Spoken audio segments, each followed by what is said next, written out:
মহা সমারোহে জগন্নাথ দেবের স্নানযাত্রা তারকেশ্বরে। জগন্নাথ দেবের স্নানযাত্রা সারা দেশের সঙ্গে সঙ্গে এদিন জাঁকজমকপূর্ণভাবে শৈবতীর্থ তারকেশ্বরে এই উৎসব অনুষ্ঠিত হলো। এদিন তারকেশ্বর বাসস্ট্যান্ড সংলগ্ন একটি আবাসনের প্রাঙ্গণে আন্তর্জাতিক কৃষ্ণ ভাবনামৃত সংঘ ইস্কনের পরিচালনায় এবং ইস্কন শ্রী মায়াপুর আউটপোস্ট তারকেশ্বর শাখার ব্যবস্থাপনায় এই স্নানযাত্রা উৎসব অনুষ্ঠিত হয়। এদিন হুগলি জেলার আরামবাগ, খানাকুল, কামারপুকুর, বদনগঞ্জ, পরশুরা বন্দর সহ বিভিন্ন জায়গা থেকে ভক্তরা তারকেশ্বরে এসে উপস্থিত হয়। এদিন সকালে মঙ্গল আরতির পরে ঠাকুর জগন্নাথ দেব, বলরাম এবং সুভদ্রাকে মন্দিরের গর্ভগৃহ থেকে বাইরে নিয়ে আসা হয় পবিত্র স্থানস্থলে। 3 বিগ্রহকেই ঘড়া ঘড়া জল ও দুধ দিয়ে স্নান করানোর পর অভিষেক, রাজবেশ, বিভিন্ন উৎসবের মধ্যে দিয়ে আবারও মন্দিরের গর্ভগৃহে ফিরিয়ে নিয়ে যাওয়া হয়। সব মিলিয়ে বেশ জাঁকজমক ভাবেই এদিন হুগলির তারকেশ্বরেও পালিত হলো জগন্নাথ দেবের স্নানযাত্রা।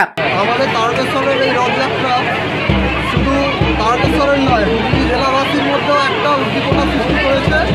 হুগলির বিভিন্ন জায়গায় আরামবাগ, কামারপুকুর, বন্দর, খানাকুল, রাজবলহাট বিভিন্ন জায়গা থেকে এখানে ভক্তরা সমবেত হয়েছেন। এই দুর্লভ দিন, সেদিন একমাত্র ভগবান জগন্নাথের মন্দিরের গর্ভগৃহ থেকে বাইরে এসে সকল ভক্তকে দর্শন দেন এবং ভক্তরা দুর্লভ সেই সুযোগ পান যে বছরে একটা দিন ভগবানকে স্নান করাবার সুযোগ পান। আজকেই সেই বিশেষ দিন, সেই শুভক্ষণ উপস্থিত হয়েছে।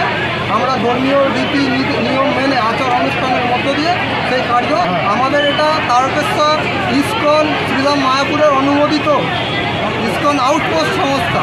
এই সমস্ত অনুষ্ঠানটা পরিচালনা করছেন শ্রীরাম মায়াপুর থেকে, আর ব্যবস্থাপনায় তারকেশ্বর ইস্কন আউটপোস্ট। নিউজ আজ বাংলা, তারকেশ্বর। ছেলে মেয়েদের পড়াশোনা নিয়ে চিন্তা করছেন? আর নয় চিন্তা, সঠিক পরিকাঠামোয় শিশুদের পড়াশোনার একটাই ঠিকানা, নাঙ্গুলপাড়া শিশু উদ্যান। এখানে রয়েছে সুসজ্জিত ক্লাসরুম, প্লেগ্রাউন্ড, সিসিটিভি ক্যামেরা সহ উপযুক্ত পরিকাঠামো। গ্রামীণ পরিবেশে সাধ্যের মধ্যে কোয়ালিটি এডুকেশনের একটাই নাম, নাঙ্গুলপাড়া শিশু উদ্যান। আমাদের ঠিকানা নাঙ্গুলপাড়া, খানাকুল, হুগলি। Phone number 8670354361। শিশুর বিকাশে নিবেদিত প্রাণ, সকলের তরে।